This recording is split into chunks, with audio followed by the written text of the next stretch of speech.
আসসালামু আলাইকুম সবাইকে। বিয়ের শিকল গল্পের 25 নাম্বার পার্ট। তো বেশি কথা না বলে চলুন গল্প শুরু করা যাক।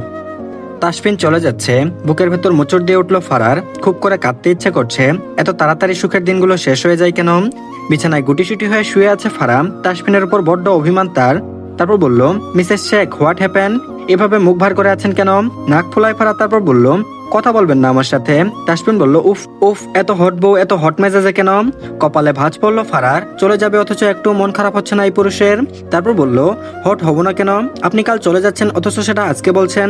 আর আপনি এতটা রিল্যাক্স কেন হন? তাসফিন নিশ্চুপ ভঙ্গিতে দাঁড়িয়ে আছে। কিয়ৎক্ষণ সময় নিয়ে আচানক কাছে এসে তাকে বরাবরের মতো কুলে তুলে নিল। তারপর বলল, মাই ডিয়ার হট বউ, এত হাইপার হতে নেই। আমি বলিনি কারণ তোমার খারাপ লাগবে। আবার ভঙ্গ হৃদয়ে বলে উঠলো ফারা, তাহলে কি এখন আমি কষ্ট পাইনি? তাসফিন বলল, ওয়েট। দু হাতে গাল ধরে অসংখ্য চুমুতে ভরিয়ে দিল তাসফিন। বক্ষ ভাজে চুমুতে চুমুতে অস্থির করে বলে উঠল, খুব শীঘ্রই ফিরে আসবো সুখ। এরপর না হয় ফিরে এসে আপনাকে অনেক বেশি। দু হাতে কান চেপে ধরলো ফারা। তারপর বলল, চুপ করুন অবাধ্য লেফটেন্যান্ট সাহেব। হু হু করে হেসে উঠল তাসফিন। আর এদিকে সমুদ্রের বিস্তীর্ণ নীলপৃষ্ঠে এগিয়ে যাচ্ছে এক বিশাল নেভিয়ান যুদ্ধজাহাজ।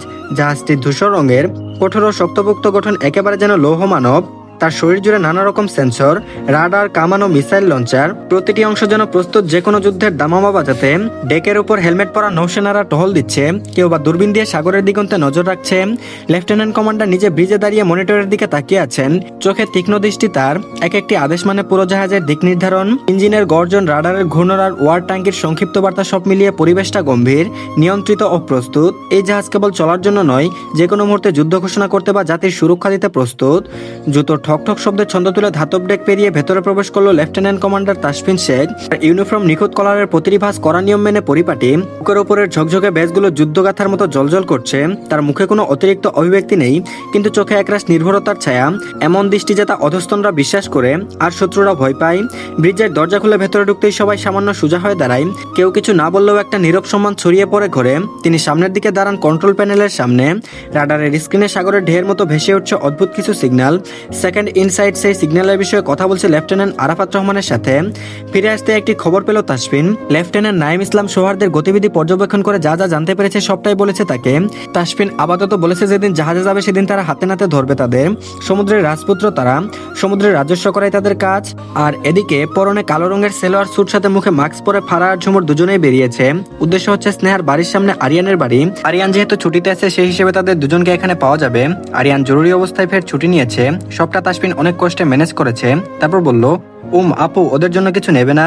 ঝুমুর এটা ভেবে চলেছে এতক্ষণ ধরে কি নেওয়া যায় তাদের জন্য। তারপর বলল, সেটাই ভাবছি ছোট ভাবিজি, কি নেওয়া যায় বলো তো? ফারা আশেপাশে তাকালো। সামনেই মার্কেট, সেখান থেকে যদি দুজনের জন্য শপিং করে তাহলে কেমন হবে? অবশ্য স্নেহা ভীষণ ভালোবাসে শপিং করতে। তারপর বলল, আপু চলো শপিং করে নিয়ে যাই। এমনিতেও স্নেহা ভীষণ পছন্দ করে শপিং করতে। ঝুমুর অমত করলো না, দুজনে মিলে শপিং করলো। টুকটাক আরো অনেক কিছু গিফট নিয়ে গেল স্নেহার বাড়িতে। সকাল সকাল তাদের দেখে একটু চমকে যায় আরিয়ান। তারপর বলল, আরে বাস, ভাবি আর ঝুমুর দুজনেই একসাথে। ঝুমুর মুচকি হাসি উপহার দিল। তারপর বলল, হ্যাঁ ভাইয়া, আমরা। ফারা চঞ্চল বালিকার নেই বলল, হ্যাঁ ভাইয়া, আমরা চলেই এলাম। ছাড়া তুমি আমার বোনকে কেমন রেখেছো জানতে হবে না? বলতে পারো তদারকি করতে এসেছি। উচ্চস্বরে হেসে ফেললো আরিয়ান। তারপর বলল, আচ্ছা বাবা, এসো, বাইরে দাঁড়িয়ে থাকতে হবে না, ভেতরে এসেই তদারকি করো। তিনজন ভেতরে প্রবেশ করলো। স্নেহা কিচেনে ছিল। আরিয়ান বলেছিল রান্নার প্রয়োজন নেই, কিন্তু সারাদিন টই টই করে ঘুরে বেড়ানো মেয়েটা রাখতে চাইলো। আরিয়ান আর মানা করেনি। বসার ঘরে কথার শব্দে বেরিয়ে এলো সে। পরনে গাঢ় নীল রঙের শাড়িটা। ঝুমুর, ফারা দুজনেই স্নেহাকে দেখে আশ্চর্য হয়। ফারা পল্লব ঝাপটায় স্নেহাকে যে এই বাড়িতে এতটা সুন্দর দেখায়। তারপর বলল, তোমরা কখন এলে ফারু? ফারু ঝট করে গিয়ে জড়িয়ে ধরলো স্নেহাকে। দীর্ঘ দুদিন পর তাদের দেখা হলো। আনন্দে আত্মহারা ফারা দুগালে হাত রেখে বলল, মাশাআল্লাহ স্নেহা, তোকে কত কিউট লাগছে, পুরোই নায়িকা। সহসা হেসে ফেললো স্নেহা। ঈষৎ লাজ নিয়ে ফের তাকায় আরিয়ানের দিক পানে। হাস্যজ্জ্বল মুখে তার দিকেই তাকিয়েছিল সে। ঝুমুর একে একে সবগুলো প্যাকেট দেখাতে লাগলো। তারপর বলল, এই যে এগুলো তোমাদের জন্য। আরিয়ান ভাইয়া নিশ্চয়ই তোমাকে কিছু দেয়নি, আনরোমান্টিক মানুষ। পিট করে চোখ খুলে তাকালো আরিয়ান। স্নেহা মৃদু স্বরে বলল, তোমরা বসো, আমি নাস্তা রেডি করি। ঝুমুর চটজলদি বলল, দাঁড়াও, আমি যাব তোমার সাথে। একা পারবে না স্নেহা। ঝুমুর গুটি গুটি পায়ে এগিয়ে গেল হেল্প করে স্নেহাকে। ফারা আনন্দিত হয়ে এগিয়ে গেল আরিয়ানের দিকে। তারপর বলল, ভাইয়া, স্নেহার জন্য দারুণ একটা শাড়ি নিয়ে এসেছি, তুমি ওইটা ওকে দিবে? ঠিক আছে, তাহলে অনেক খুশি হবে। মাথা চুলকে হাসলো আরিয়ান। তারপর বলল, আমার মিষ্টি ভাবিজান, আমি যে অলরেডি আপনার বোনের জন্য অহরহ গিফট এবং শাড়ি এনে ফেলেছি। চোখ দুটো বড় বড় হয়ে এলো ফারার। তারপর বলল, সত্যি? আরিয়ান বলল, জি, এসো দেখাই। ফারাকে নিয়ে এগিয়ে গেল, সবগুলো জিনিস দেখাতে লাগলো। হলুদ, লাল আর খয়েরি রঙের মধ্যে 3টে শাড়ি নিয়েছে তার জন্য। ফারা সবকিছু দেখে সত্যি আশ্চর্য হয়েছে। তারপর বলল, ভাইয়া আপনি এত কিছু নিয়েছেন? সত্যি বলছি আমি ভাবতে পারিনি। দারুণ হয়েছে সবকিছু, সত্যি বলছি। কিন্তু আমি যে এগুলো নিয়ে এলাম, আমি ভেবেছিলাম আপনি আপনার বন্ধুর মতো হবেন। শব্দ করে হেসে উঠলো আরিয়ান। তারপর বলল, আহারে ভাবি, মনটা খারাপ করবেন না, এগুলো রাখবো, সমস্যা কই?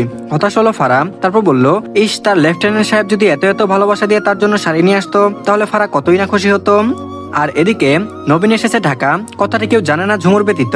আজ হঠাৎ ফোন এলো, কোচিং এ ছিল ঝুমুর। হঠাৎ নবীনের কল পেয়ে কিঞ্চিত বিস্ময় প্রকাশ করলো সে। ক্লাস শেষে বেরিয়ে এলো সে, নানা কথাবার্তা হচ্ছে আশেপাশে। নবীনকে ফের কল করলো ঝুমুর। তারপর বলল, হ্যাঁ নবীন বলো। হুট করে ব্যস্ত কণ্ঠে বলল সে, তোমার ভার্সিটির সামনে আছি, আসতে পারবে? হকচকিয়ে গেল ঝুমুর। নবীন ঢাকার কথা শুনে বুকের ভেতর ধুকধুক করে উঠলো তার। তারপর বলল, তুমি ঢাকায় নবীন? নবীন বলল, হ্যাঁ, তাড়াতাড়ি এসো।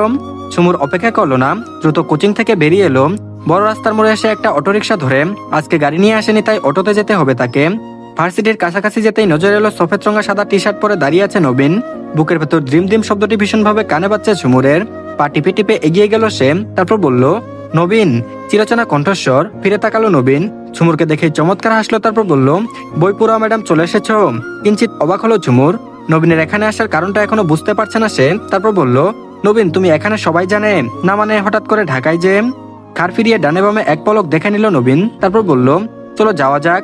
নবীন ঝুমুরের নরম হাতটি চেপে ধরলো, নিজের সঙ্গে করে তাকে নিয়ে যেতে লাগলো। ঝুমুর আশ্চর্য হচ্ছে। তারপর বলল, আরে কোথায় যাচ্ছি আমরা? আর তুমি ভার্সিটিতে এলে কেন বাড়িতে না গিয়ে? নবীন বলল, চলো এরপর দেখতে পাবে। ঝুমুর কিছু বলতে গিয়েও পারলো না। নবীন ঝুমুরকে নিয়ে যেতে লাগলো। আর এদিকে বারান্দায় বসে মাহিরকে নিয়ে আড্ডা দিচ্ছেন রুবেনা শেখ। নুপুর ওর কাপড়গুলো গুছিয়ে রাখছে। সদ্য জ্বর থেকে উঠেছে ছেলেটা। জ্বরের কয়েকটা দিন কিভাবে যে পার করেছে একমাত্র সেই জানে। আকাশ যেন অভিমানে মুখ ফিরিয়ে রেখেছে, তার চোখের পাতা ভারী, কালচে মেঘে ঢেকে গেছে চারিদিক। সূর্যের সোনালী হাসি আজ থেমে গেছে কোনো অজানা কষ্টে। হঠাৎ হঠাৎ বিদ্যুৎ চমকাচ্ছে, যেন ক্রোধের ঝলকানি। বাতাসের এক অদ্ভুত ভার চুপচাপ, কিন্তু ভিতরে ভিতরে এক উন্মাদনা জমে উঠেছে। মেঘের গহ্বরে সেদিয়ে থাকা বৃষ্টির দল এখন নামার অপেক্ষায়। গুড়ি গুড়ি বৃষ্টি প্রথম ফোঁটা যেন আকাশের গোপন কান্না।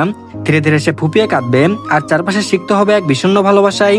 পাতা নড়ে উঠবে, ছাদে টুপটাপ শব্দ, আর বাতাসে ভেসে বেড়াবে এক অদ্ভুত শূন্যতা। নুপুর ব্যস্ত পায়ে ছাদের দিকে গেল। কাপড় মেলা আছে ওখানে, এখনই তুলতে হবে। কাপড়গুলো দ্রুত তুলতে গিয়ে লক্ষ্য করলো নিচে গাড়ি দাঁড়িয়ে আছে। নিহাল। নিহালকে দেখে কিঞ্চিত চমকে উঠলো সে, তাকিয়ে থাকতে পারলো না। গুরুম গুরুম শব্দ তুলে বৃষ্টি হচ্ছে। নুপুর স্তন্য পায়ে ছাদ থেকে নেমে এলো, কিন্তু নিহাল এখানে কি করছে তা নিয়ে ভাবুক সে। একরাশ দ্বিধা নিয়ে বসার ঘরের দিকে এগিয়ে গেল। তারপর বলল, আম্মু, নিহাল ভাই এসেছে।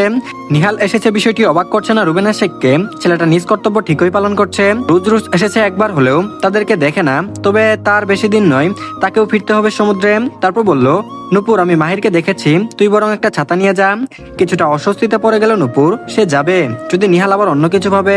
তবে ভাবনার সম্ভাবনা নেই। এতগুলো বছর একটিবারের জন্য খারাপ আচরণটুকু পর্যন্ত করেনি, তাহলে আজকে কেন করতে যাবে? দ্বিধা কাটিয়ে ছাতা তুলে নেয় নুপুর, একটি তার জন্য, অন্য একটি নিহালের জন্য। ছোট ছোট কদম ফেলে এগিয়ে গেল সে। ইতিমধ্যে অনেকটা ভিজে গেছে নিহাল, হাতের সাহায্যে শার্ট ঝেড়ে নেওয়ার বৃথা চেষ্টা করছে। নুপুরকে দেখে থমকে যায়, হাতটা থামে তৎক্ষণাৎ। দুজনের মধ্যে দুহাতের দূরত্ব হবে। নুপুর নতমস্তকে মৃদুস্বরে বলল, আম্মু বলেছে ভেতরে আসতে, না হলে ভিজে যাবেন। নিহালের দিকে ছাতাটা বাড়িয়ে দিতেই তার সযত্নে নিল নিহাল। নুপুর এক মুহূর্ত অপেক্ষা করলো না, উল্টো ঘুরে ভেতরের দিকে আসতে লাগলো। প্রিয় মানুষটাকে কাছ থেকে দেখতে পেয়ে ভেতরে প্রচন্ড শান্তি অনুভব করছে প্রেমিক পুরুষ। হয়তো ছুতে পারবে না, কিন্তু দূর থেকে ভালোবাসতে তো অবশ্যই পারবে। আকাশ যেন হঠাৎ করে সমস্ত অবরুদ্ধ ক্রোধ উগড়ে দিচ্ছে। ঝড়ো হয়, গাছপালা কেঁপে উঠছে, আর প্রলয়ের মতো বৃষ্টি নেমে এসেছে মাটির বুকে। প্রতিটি ফোঁটা যেন পাহাড়ি ঢোলের জেদ নিয়ে ঝাঁপিয়ে পড়ছে পৃথিবীর বুকে। চারপাশে শুধু জল, কাদার ছাপ, তুমুল শব্দে নেমে আসা শ্রাবণের জবাবহীনতা। রাস্তাঘাট সব যেন এক একটা ক্ষতবিক্ষত চিত্রকল্প। পড়তে জমে থাকা পানিতে আর কাদামাখা পথ যেন কোনো যুদ্ধবিধ্বস্ত শহর। পথচারীদের কষ্ট চোখের পড়ার মতো। পা ডুবিয়ে পা ফেলে সামনে নেওয়া যেন এক একটা পরীক্ষার চূড়ান্ত অধ্যায়। যানবাহনগুলোর চাকা কাদা ও পানিতে আটকে যায় বরাবর, আর চারপাশে শুধু একটানা ঝাপসা হয়ে আছে। বৃষ্টিতে ভিজে যুবথুবু অবস্থা ঝুমুরের। রাস্তা একটা মানুষ তো দূরে থাক, কাকপক্ষীয় পর্যন্ত নেই, অথচ নবীন ঠাই দাঁড়িয়ে আছে। তারপর বলল, কি করছো এটা? চলো, ভিজে গেছি আমরা। নবীন এখানে দাঁড়িয়ে আছে, নড়ছে না। ঝুমুর বিরক্ত হয়ে বলল, থাকো তুমি, গেলাম আমি। ঝুমুর যেতে নেবে আকস্মিক হাতে টান পড়লো তার। পুরুষ্টবক্ষে এসে পড়লো সে। পিটপিট চোখ করে তাকানোর চেষ্টা করছে সে। চোখের পাতা ছুঁয়ে যাচ্ছে বৃষ্টির ফোঁটা। চোখ মেলে তাকানোর পূর্বেই পুরুষ্ট অষ্টদয় ছুঁয়ে যায় তার কপাল। অনাকাঙ্ক্ষিত চুম্বনে ক্ষীণ কেঁপে উঠলো ঝুমুরের অন্তঃস্থল। তারপর বলল, শুনো, হুট করে ভালোবেসে ফেলেছি, এখন তুমি মেনে নাও বা না মেনে নাও, কিছু করার নেই। এরকম প্রেমের প্রস্তাবে ঝুমুর হাসবে না কাঁদবে ঠিক বুঝে উঠতে পারলো না। চুপ রইল ক্ষণকাল, অতঃপর বলল, কি বললে আবার বলো। খুব যত্নে হাতটি ছেড়ে দিল নবীন, চোখে মাদকতা মেশানো। রাস্তার মাঝখানে হাঁটু গেড়ে বসেছে সে। পকেট থেকে বের করে আনে খুবই স্নিগ্ধ একটি জিনিস, বেলি ফুলের মালা। তারপর বলল, অনেকেই তো গোলাপ ফুল রিং দিয়ে প্রপোজ করে, আমি না হয় ভালোবেসে বেলি ফুলের মালা দিলাম, তুমি কি তা সানন্দে গ্রহণ করবে? পিচেল হাসে ঝুমুর। এবার কি বলা উচিত, না করা উচিত? উহু, মোটেও নয়। এরকম প্রেম নিবেদন কজন করেছে তাকে? হয়তো বহু কথা বলে, এন করবে তেন করবে, কিন্তু কজন ভালোবাসার বদলে সানন্দে গ্রহণ করবে? তারপর বলল, গ্রহণ করতে পারি, তবে আমার একটা শর্ত আছে। ক্ষণিকের জন্য থমকে যাই, দ্বিধা নিয়ে বলল, কি শর্ত? ঝুমুর বলল, আমাকে কি দিতে পারবেন? ফাঁকা ঢুক গিলল সে, দেয়ার মতো তো তার কাছে আর কিছুই নেই। তারপর বলল, ঝুমুর, আমার কাছে আমি ছাড়া তোমাকে দেয়ার মতো কিচ্ছু নেই। যদি চাও তাহলে বুক ভরা ভালোবাসা দিতে পারি, সারা জীবন পাশে থাকবো কথা দিতে পারি, খুব বেশি না হলেও যতটুকু ভালো রাখা যায় ততটুকু চেষ্টা করতেই পারি। ডান হাতটা বাড়িয়ে দিল ঝুমুর, তারপর বলল, তাহলে পরিয়ে দাও। নবীন বলল, শর্ত? ঝুমুর বলল, আমার দাবি কিছু চাওয়ার ছিল, কিন্তু তুমি যা দিচ্ছ সেগুলো প্রায় বিলুপ্ত। কেউ কাউকে মন থেকে ভালোবাসে না এখন। এখানে ফ্রিতে যদি ভালোবাসার সাথে জীবন সঙ্গী পাই তাহলে কেন মানা করব? নবীন এক পলক দেখে নিল ঝুমুরের স্নিগ্ধ মুখখানা, অতঃপর অপেক্ষা না করে পরিয়ে দিল বেলি ফুলের মালা। এই বুঝি প্রেম নিবেদন? দুজনের আনন্দের ছাপ মুখাবয়ব জুড়ে স্পষ্ট। আর এদিকে দুপুরবেলা আকাশটা ম্লান হয়ে এসেছে। এই যে কাল থেকে বৃষ্টি হয়েছে, তাই আজকেও আকাশটা মাঝে মাঝে ঘন কালো মেঘে ঢাকা পড়ে, আবার একটু পরেই মেঘ উড়ে যায়। ফারার টেবিলে বসে আছে, ঠিক মতো খায়নি সে। এদিকে সবার খাওয়া প্রায় শেষ। ফারাকে জোরপূর্বক খেতে বসিয়েছেন রুবেনা শেখ। প্লেটে চামচ নাড়াচ্ছে সে। মনে মনে ভীষণ রাগ লাগছে লেফটেন্যান্ট সাহেবের উপর। গেল তো গেল আজকে 2 দিন, একটা বার কল পর্যন্ত করলো না। মাঝে মাঝে ফারার মনে হয় বেড়া বাইরে গেলেই ভুলে যায় সে বিয়েরটা। রাগে ফুসছে ফারা, অনুভব করলো আরো একটা অস্তিত্ব। ষষ্ঠ ইন্দ্রিয় জানান দিচ্ছে পিছনে কেউ দাঁড়িয়ে আছে। কার ঘুরিয়ে সেদিকে তাকালো ফারা। হলুদ রঙা শার্ট পরে দাঁড়িয়ে আছে সাইফুল শেখ। হয়তো হবে বাইরে থেকে ফিরেছে। ফারা কিছু বলল না। সাইফুল এগিয়ে এসে ঠিক তার পাশের চেয়ারে বসলো। কিঞ্চিত অবাক হলো ফারা, লোকটা যেন গা ঘেঁষে বসেছে তার। ফাঁকা ঢুক গিলে উঠে গেল সে। সেদিনের কথা স্মরণে এলো তার। বিয়ের আগের দিন কেমন করে তাকে জড়িয়ে ধরেছিল এই লোকটা। খুবই বিশ্রী একটা অনুভূতি। ফারা দাঁড়াতে চাইলো না, চুপচাপ হাঁটতে লাগলো। আকস্মাৎ তাকে থামিয়ে দিয়ে সাইফুল বলল, আরে কোথায় যাচ্ছ ফারা? পা জোড়া থামে ফারার, পিছন ফিরে তাকাতে ইচ্ছে করলো না, কিন্তু উপায় নেই, সে ফিরে তাকালো। তারপর বলল, কিচেনে যাচ্ছি ভাইয়া, আপনি কি কিছু বলবেন? সাইফুল বলল, না, বলছিলাম এখানে এসে বসো একটু, সারাদিন তো কাজ করো। প্রস্তাব পছন্দ হলো না ফারার। সে কেন তার সাথে বসতে যাবে? ফারা অনুভব করছে আরিয়ান বা নিহাল দুজনেই তো তাসফিনের বন্ধু। তাদের সাথে যতটা সহজ হতে পারে ততটা সাইফুলের সাথে হতে পারে না। লোকটার চাহনি বিশ্রী, তার আচরণ সবকিছুতে গা গুলিয়ে ওঠে তার। ফারা আপত্তি জানিয়ে বলল, আমার তো সামনে এক্সাম ভাইয়া, আম্মু বলেছেন খাওয়া শেষে একটু পড়তে, আপনি বরং বসুন, আমি আসছি।